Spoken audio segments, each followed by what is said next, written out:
Guilt tripping is one of the most common tools that a manipulator uses, whether they're a narcissist, gaslighter, a sociopath, or just an out-and-out scumbag. Guilt tripping is a tool that they go to. It's low-hanging fruit. They recognise that you're compassionate, that you're empathetic and that you're loving, and that you wouldn't want to wrong a single soul in the world. So then they'll play on that emotion, tell you about how you're breaking their heart, hurting their feelings, how you've destroyed them, how their life isn't worth living because you have made a decision that goes against what they want. And that's 100% correct. They are then manipulating you to turn it round. So how do we combat it? Perception. Perception is the number one tool against it, because what you do is you bring reality into the situation. Did you pull the trigger, or did you simply say no and go with your own heart?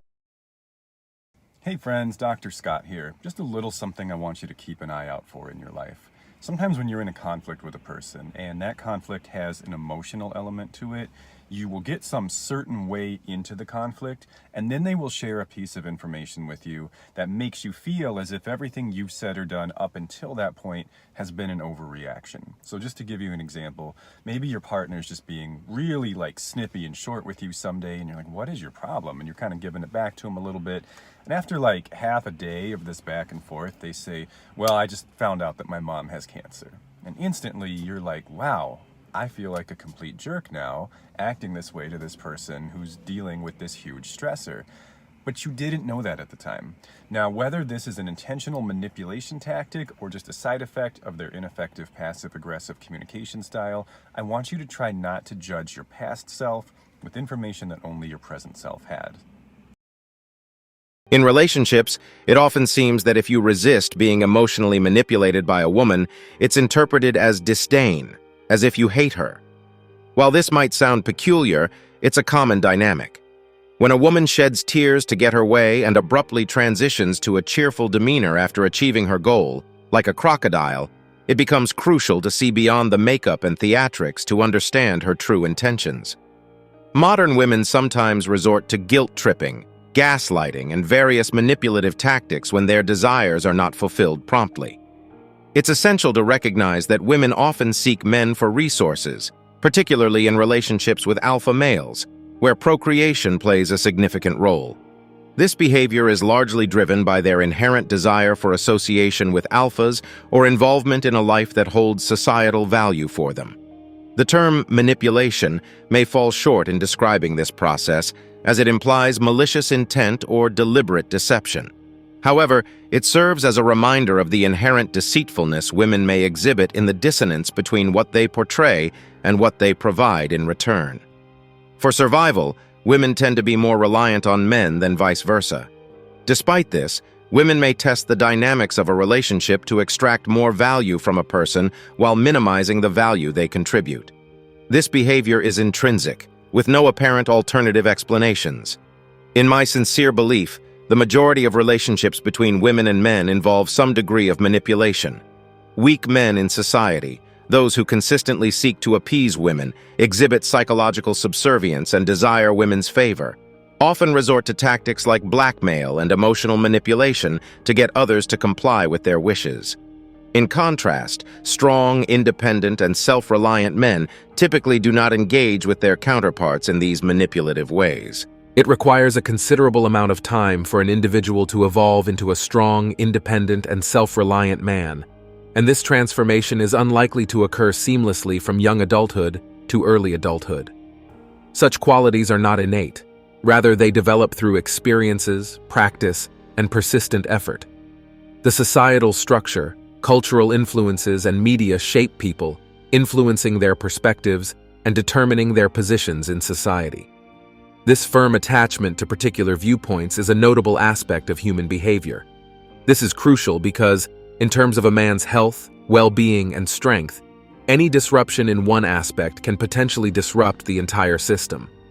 Despite excelling in numerous areas of life such as diet, exercise routine, financial planning, habits, and social life, a man may still face significant issues in a particular domain. This might involve a relationship complication, whether with a current partner, an ex-wife, a problematic co-worker, or a challenging acquaintance. Identifying and addressing this specific issue becomes challenging for many men, if they feel compelled to confront it or believe they lack the power to change it. Isolating the problem to prevent its impact on other aspects of life becomes difficult. This scenario is akin to a vast electrical system. Every action is scrutinized, recognizing that even a minor electrical short along the wire could lead to a citywide shutdown. A single short fuse malfunction or failure can have widespread consequences. This highlights the distinct way in which a man interacts with the world and with other men, in a manner different from that of women or more feminine individuals. In contrast, men approach their interactions with the world and other men with a distinct style. They refrain from manipulation, playing the victim, or deceptive tactics. Instead, their approach is direct and transparent. Personally, I choose not to engage in any dealings with individuals who don't treat me with openness, justice, and honesty. While I cannot force someone to behave correctly, I can unequivocally state my preference for interactions based on these principles. In the realm of interpersonal relationships, a good man, akin to a responsible parent with a child, recognizes the expectations and boundaries of the other party. If those standards are not met, he has the option to discontinue dealing with the individual, adhering to the conduct expected of a decent man. When I refer to them as free men, it is not in a sarcastic manner.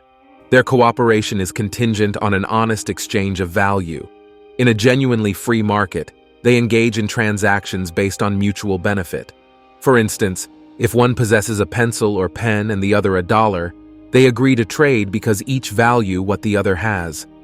This approach characterizes the conduct of free men and illustrates how it serves the interests of both parties. It fosters communication, recognizing that any disruption, no matter how minor along the way, could lead to the collapse of the entire system, regardless of its size, power, or capability. In observing individuals striving to enhance various aspects of their lives, particularly in terms of weight and physical health, I've noticed instances where people diligently follow the right practices but see limited results. I went through that experience myself.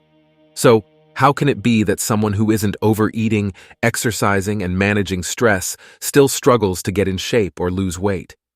Even when they maintain healthy eating and exercise routines and effectively handle stress, their challenge may arise from living with a person who manipulates and abuses others' emotions in their interactions with the world.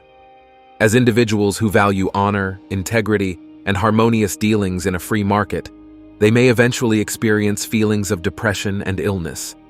Isolating this negative aspect while progressing in other areas becomes challenging, particularly for young individuals still in the learning and growth phase. For positive advancement and a good mental state, everything needs to align.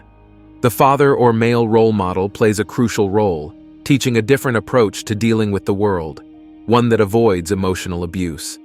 In dealing with individuals often labeled as snowflakes, extreme leftists, socialists, or social justice advocates, it becomes evident that their emotional appeal stems from not getting what they desire. Their behavior might seem wrong and counterproductive due to their training, but they may remain unaware of it, and their vote total remains unchanged even if they vocalize their grievances. Manipulative individuals resort to abuse and manipulation because they lack offerings or exchanges in a free and open market. Weak, dependent individuals often employ this strategy. Now, consider a young and healthy individual aspiring to engage in a free and open market, treating others with respect and decency. It's an admirable sight, potentially provoking jealousy in those lacking such talents or unwilling to invest the necessary effort or make sacrifices to reach that level. Some may face physical limitations preventing them from achieving the same. The point here is that they might be inherently weaker, slower, or less logical. Crucial characteristics may significantly differ among individuals. Some could be naturally predisposed to act differently than a robust and healthy person, perhaps due to their upbringing by a single, struggling mother who relied on manipulative strategies. Consequently, the child absorbs these traits, influencing their worldview and interactions with the world. Manipulation is a primary tool employed by many modern women against men. Having grown accustomed to it since their teenage years, they continue to use it throughout their lives. They endeavor to leverage emotions to fulfill their own desires, whether it's coaxing gifts, gaining approval for seeing other people, convincing a move closer to work, or shaping beliefs in line with their preferences. The manipulative tactics seem boundless, and unfortunately, weak men frequently fall prey to these tactics. Whether knowingly or unknowingly, they succumb to the manipulative strategies of women, driven by a singular desire that trumps any potential abuse, a desire we all recognize. Therefore, men should distance themselves from women they anticipate will use and manipulate them. Dating modern women isn't a show of strength. The real strength lies in understanding their motives and remaining composed, even when faced with attempts to allure through the realization of one's wildest fantasies. Staying calm and maintaining one's integrity becomes a greater flex. For every woman employing manipulative tactics, there should be more men who are well aware of these methods and practice indifference to shield themselves from manipulation. And that's it for today on Sigma Traits. Make sure you hit that like button, smash that subscribe button, and don't forget to ring that notification bell. Support this channel through membership. You can also support through PayPal link in the description. Let us know your thoughts in the comments below. See you all tomorrow.